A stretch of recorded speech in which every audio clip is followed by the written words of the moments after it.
ہو گئی ہیں کہ ٹرین منصوبے کو بھلایا نہیں گیا بلکہ اس کے بلو پرنٹ پر کام جاری ہے۔ نیشنل ایڈوائزر بیورو اس منصوبے کے لیے قابل عمل بلو پرنٹ تیار کر رہا ہے۔ 5 سال پہلے جب یہ سمندر میں ٹرین بنانے کا منصوبہ بنایا گیا تو کہا گیا کہ ٹرین فجیرہ کی بندرگاہ سے ممبئی تک چلائی جائے گی، لیکن اب فجیرہ کی جگہ دبئی نے لے لی ہے۔ اس کی بھرپور جوابی کارروائیاں جاری ہیں۔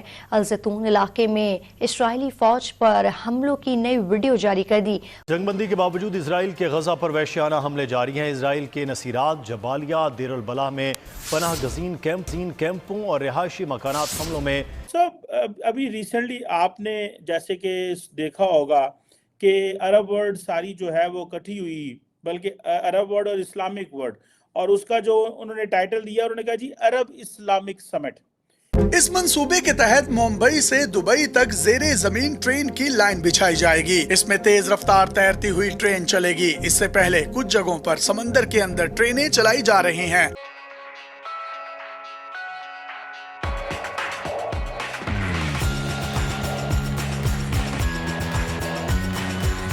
یعنی کہ انہوں نے ہمیں عرب نہیں سمجھتے، وہ ہمیں اسلامک میں ڈالتے، لیکن عرب اپنی آئیڈینٹی علیحدہ رکھتے ہیں۔ جب یہ عرب ورلڈ اور اسلامک ورلڈ یہ کشمیر اور فلسطین کا کچھ کر نہیں سکتے تو don't you think this is the time to move on? ہم نے کیوں اپنے لوگوں کو اپنی جو ہے ان کو ایک مشکل میں ڈال دیا ہوا ہے؟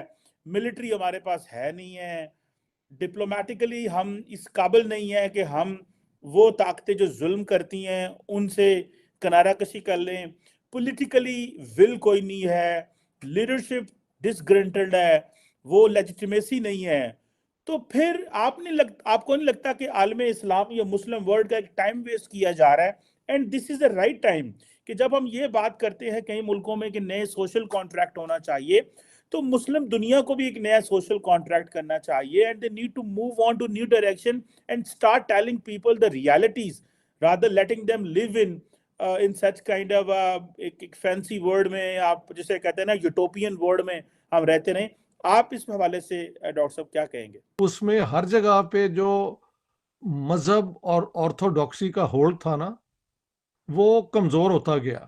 مذہب اپنی جگہ پہ رہے، ان کی ریفارمیشن بھی ہوئی، اور زیادہ سے زیادہ جو ترقی ہوئی وہ ہیومن رائٹس کی طرف، ویمن رائٹس کی طرف، چلڈرن رائٹس کی طرف، اس قسم کی باتیں لوگ لے کے آئے ہیں۔ اور وہ مذہبی تقاضے جو پرانے ہوا کرتے تھے، ان سے جو پرانی سویلائزیشنز ہیں، یہ ویسٹرن سویلائزیشنز، ہندوازم بھی آپ دیکھ لیں، اور یہ سارے اس سے آگے بڑھ گئے ہیں۔ لیکن ہمارے ہاں ابھی تک دنیا کو دیکھنے کا طریقہ جو ہے وہ یہی ہے، مسلم ورسز نان مسلم۔ ایک تو یہ پرابلم ہے۔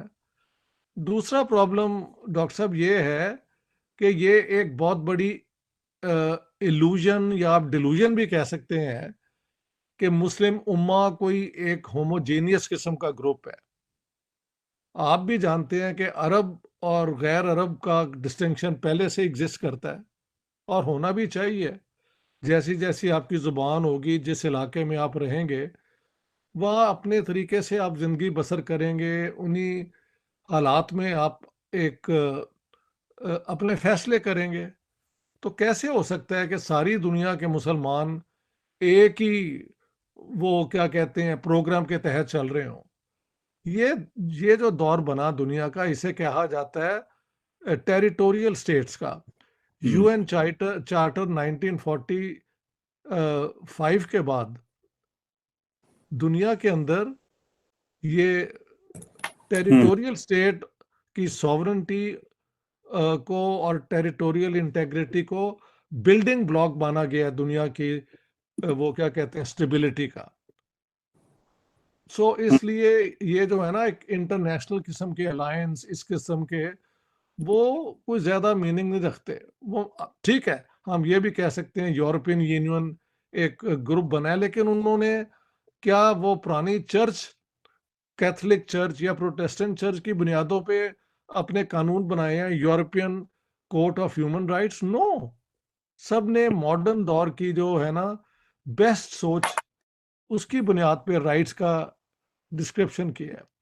ہم ہم ابھی تک اس تھریشولڈ کو کراس نہیں کر سکے انٹو دا ماڈرن ورلڈ. ایک تو ہمارا یہ پرابلم ہے. جی دوسری بات ہے کیا واقعی دنیا کو ڈیوائیڈ کیا جا سکتا ہے اسلامک غیر اسلامک میں؟ ابھی جب ہمارے یہ وہ فلڈز آئے تھے تو جی زیادہ تو مدد یونائٹڈ نیشنز کی طرف سے اور ویسٹرن پاورز کی طرف سے آئی ہے نا ہمیں. جی ہاں تو ہم تو پھر ہم دنیا سے مدد کیوں لیتے ہیں اگر ہم صرف اسلام کی بات کرتے ہیں کہ وہی ہماری برادری ہیں؟ یا تو برادری انسانیت کی ہے یا یہ برادری جو ہے وہ مذہبوں کی ہے. مذہبوں کی برادری کا دور ختم ہو چکا ہوا ہے. اور دو جھگڑے جس کا آپ نے ذکر کیا ہے، فلسطین اور کشمیر، میں سمجھتا ہوں کہ فلسطین کا قصہ دونوں طرف سے مس ہینڈل ہوا. ہاں جی، لیکن اب اتنا جو یہ غزہ میں آپ دیکھیں حماس والوں نے انیشیٹو تو لے لیا. ہاں جی، اور شروع میں انہوں نے جو حملہ کیا وہ کامیاب بھی ہو گیا ایک دن کے لیے، اور انہوں نے سویلینز کو بھی مار دیا، کہا جاتا ہے عورتیں اور بچے بھی مار دیے. وہ ایک کبٹس میں کچھ لوگ میوزک پروگرام کر رہے تھے، وہاں پہ بھی لوگ مار دیے. اب آپ اس قسم کا جو انڈسکریمنیٹ کام کریں گے تو دنیا میں آپ کے کاز کے لیے سمپتی ہوگی یا لوگ ڈر جائیں گے؟ اس ٹرین کی کھڑکیاں شیشے کی ہوں گی جس سے لوگ سمندر کے نظارے بھی کر سکیں گے. متحدہ عرب امارات میں اماراتی آبادی صرف 11.5% ہے. باقی تمام لوگ دوسرے ملکوں سے یہاں کام کرنے کے لیے آتے ہیں. یہاں پر سب سے زیادہ آبادی انڈینز کی ہے جو کہ اس کی کل آبادی کا 38% بنتی ہے. اگر یہ ٹرین منصوبہ کامیاب ہو جاتا ہے تو انڈین شہریوں کو جہازوں کے مہنگے ٹکٹ خریدنے سے نجات مل جائے گی. جو ریلوے لائن بچھائی جائے گی وہ صرف مسافروں کو لانے اور لے جانے کے لیے نہیں ہوگی بلکہ اس سے تجارتی سامان کی منتقلی بھی کی جا سکے گی. اس منصوبے کے تحت مختلف قسم کی پائپ لائنز بھی بچھائی جائیں گی. ان پائپ لائنوں کے ذریعے امارات سے انڈیا کو تیل بھیجا جائے گا، جبکہ ممبئی شہر کے شمال میں واقع دریائے نرمدا سے صاف پانی حاصل کیا جائے گا اور یہ صاف پانی انہی پائپوں کے ذریعے ممبئی سے دبئی تک پہنچایا جائے گا. عرب ممالک تیزی سے انڈیا کے قریب ہوتے جا رہے ہیں. ستمبر میں G20 سربراہی اجلاس میں بھی اس کا نظارہ دیکھنے کو ملا جب چین کے بیلٹ اینڈ روڈ منصوبے کے مقابلے میں ایک بڑا راہداری منصوبہ پیش کیا گیا. اس منصوبے کے تحت انڈیا کو ٹرین اور بندرگاہوں کے ذریعے یورپ کے ساتھ جوڑا جائے گا. انڈیا سے تجارتی سامان بحری جہازوں میں امارات کی بندرگاہوں پر پہنچے گا. یہاں سے اس سامان کو ٹرین پر لادا جائے گا. یہ ٹرین امارات سے سعودی عرب اور اردن سے ہوتی ہوئی اسرائیل میں داخل ہوگی. یہاں سے تجارتی سامان کو دوبارہ بحری جہازوں پر لاد کر بحیرہ روم کے ذریعے یورپ بھیجا جائے گا. اگر یہ منصوبہ کامیاب ہو جاتا ہے تو انڈیا اپنے 40% وقت کو بچا کر اپنی تمام چیزوں کو ایشیا سے یورپ کی منڈیوں تک پہنچا سکے گا. دبئی اور ممبئی کے درمیان ٹرین کے ٹریک تو بچھائے جا رہے ہیں، لیکن اگر یہ منصوبہ بن جاتا ہے تو یہ انتہائی پیچیدہ اور مہنگا منصوبہ ہوگا. یہ تقریباً 2000 کلومیٹر کا فاصلہ بنتا ہے جو کہ ٹریک کی صورت میں دبئی اور ممبئی کے درمیان ٹرین کی لائنیں بچھائی جائیں گی، جس میں پائپ لائنیں تو بچھائی جا سکتی ہیں لیکن ٹرین چلانا خاصا مشکل کام ہوگا اور وہ بھی پانی کے اندر.